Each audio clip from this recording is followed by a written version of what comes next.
A treatment can be non-surgical and still require weeks of visible, sometimes uncomfortable healing. Wait, weeks?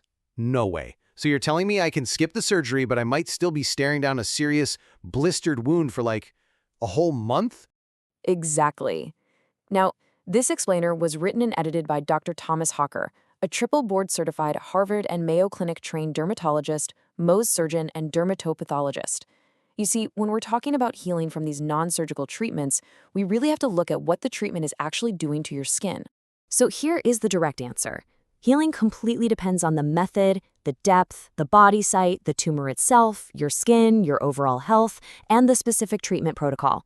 Bottom line, your treating clinician's instructions absolutely control here.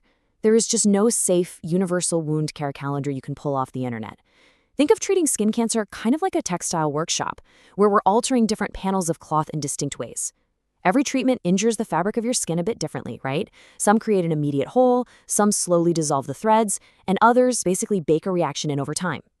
So let's take a look at the first panel on our workshop floor. First up, we've got ED&C, that's electrodesiccation and curettage. This physically scrapes away the friable or easily crumbled tissue and then uses electrical energy on the base and the edges. It literally creates a wound right then and there. Just like an open, round weave on our cloth, you're going to see a raw surface right away. It might ooze or form a moist coating or even a crust, depending on your dressing plan. Then it gradually contracts and fills in from the base and the edges, eventually forming this fragile, pink new surface. An open wound here is completely expected. It's exactly how this method is supposed to work. Okay, so if I have that open wound, how long does that weaving process actually take to fill back in? Well, that is exactly where the location on your body completely dominates the timing.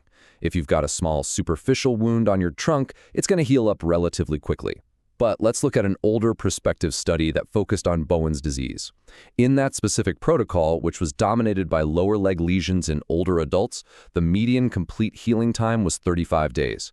But get this, some of those wounds took more than 90 days to heal. Things like depth, circulation, swelling, or even repeated trauma, they all drastically change the pace. Let's move over to our next panel, cryotherapy. This injures the tissue through freezing and thawing.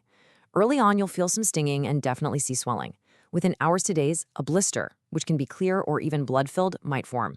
That blister then turns into weeping and a crust right before the new skin settles in. Now notice a really vital warning here. A dramatic early reaction doesn't automatically mean danger. A blister is a totally expected consequence of the freezing process. Seriously, do not pop it unless your medical team explicitly told you to. But wait, quick question, just to reset here. If I get this massive blister and a ton of weeping from the cryotherapy, does that bigger reaction mean I got a better cure? That is such a common misconception. You definitely shouldn't assume a larger blister means better cancer control. To really understand this, let's compare those two immediate wound methods we just covered side by side, curettage and cryosurgery. In a randomized trial looking specifically at non-facial superficial basal cell carcinomas measuring 5 to 20 millimeters, so we're talking a very specific boundary of 228 lesions across 97 patients. The median wound healing was 5 weeks after a one-cycle cryosurgery protocol and 4 weeks after curettage alone. Now, both of these had high 1-year clinical clearance. The absolutely crucial point here is that they both create immediate wounds, but their timelines are different based on the exact method and the protocol used. It's not just about how dramatic the wound looks on day 2. And remember, that study was strictly for superficial BCCs off the face. You can't just apply that timeline to high-risk facial tumors. But what about treatments that don't create an immediate wound on day 1? That brings us to topical therapies, like imiquimod and 5-FU. Going back to our textile metaphor, this is kind of like soaking the cloth in a chemical that slowly dissolves the bad threads over a matter of weeks. These medicines basically build an inflammatory treatment field through repeated applications. Imiquimod activates local immune signaling, while 5-FU injures the rapidly dividing cells. Across a multi-week course, you are often going to see increasing redness, burning, itchiness, erosion, or crusting. Then, finally, after the course ends, the surface settles down. So if it's building up that reaction, should I just keep applying the cream past the schedule? Just to make sure it gets really inflamed and kills all the cancer? Absolutely not. More inflammation is not a universal measure of success. Sure, some inflammation is definitely expected, but visible intensity is not some validated universal dose meter. You absolutely must use the exact medicine, amount, area, frequency, and duration prescribed.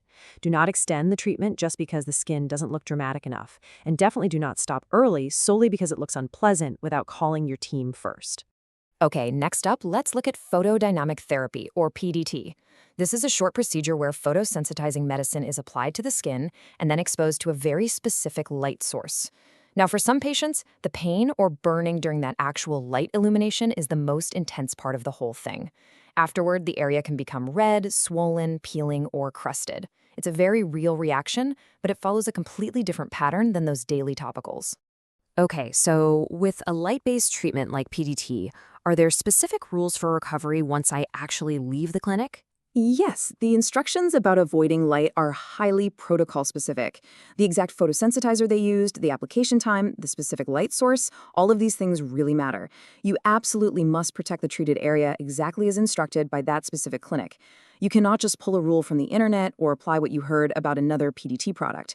You have to follow your team's plan. Now, what about radiation? In our workshop metaphor, radiation is like applying an accumulating dye across the calendar. The skin reaction reflects the dose, the field, and the schedule. During the course, you might see redness, dryness, hair loss, or peeling. But crucially, the reaction might actually intensify near the very end of the course, or even for a period right after your last session, because those biologic effects are continuing. Furthermore, it has a really long tail. Months or even years down the road, you might see persistent pigment alteration, visible small blood vessels, thinning, firmness, or just a change in the texture of the skin. Radiation oncology instructions completely control your wound care here.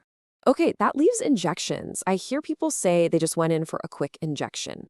That sounds like it would be the easiest recovery, right? Well, injection is literally just a route of delivery. It is not a complete recovery forecast. An injection might contain chemotherapy, an immune agent, or something else entirely, so the recovery can range anywhere from brief tenderness to repeated swelling, severe inflammation, or even systemic, full-body symptoms. You always have to ask your team, what is the exact drug? What are the expected local and systemic effects? And importantly, what is the rescue plan? Okay, so let's say I go through the weeks of blistering from cryo or all that inflammation from the topicals, and finally, my skin looks totally smooth again. Does that mean I am completely cured? That is the ultimate question, right? And it's vital that we separate treatment reaction from treatment failure. As we discussed, a blister or a raw surface can just be the expected consequence of the treatment doing its job. However, the reverse is also totally true. A quiet, perfectly smooth surface does not prove that every single tumor cell is actually gone. Because most of these non-surgical methods don't provide a complete, oriented surgical margin that a pathologist can check under a microscope, your follow-up must assess cancer control, not just wound closure. Your team will need to follow up clinically, sometimes using dermoscopy, photography, or even a biopsy later on, just to prove the cancer is truly controlled. So how do you actually navigate all this safely at home? Well, you contact your treating team promptly when pain, redness, swelling, bleeding, or fever exceed your written plan. You also need to call if there's a sudden reversal, meaning the wound was getting better and then suddenly gets worse, or if the original tumor seems to remain, regrow, or become firm. Please do not guess from an internet photo. A normal healing crust can look exactly like a nasty infection to the untrained eye. If you are concerned, call your team and get a clinician-reviewed assessment. Remember, healing is a core part of your cancer control plan, not just some cosmetic afterthought. Before you start any treatment, always ask your clinician what you're going to see week by week and how they will prove the cancer is actually controlled after the skin heals. I highly invite you to read the complete Skin Trust article on this topic to support your conversation with your treating clinician.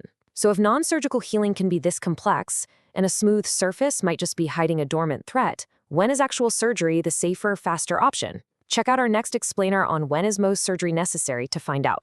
Dr. Hocker created Skin Trust to provide free, evidence-based dermatology education and help patients and clinicians make clearer decisions together.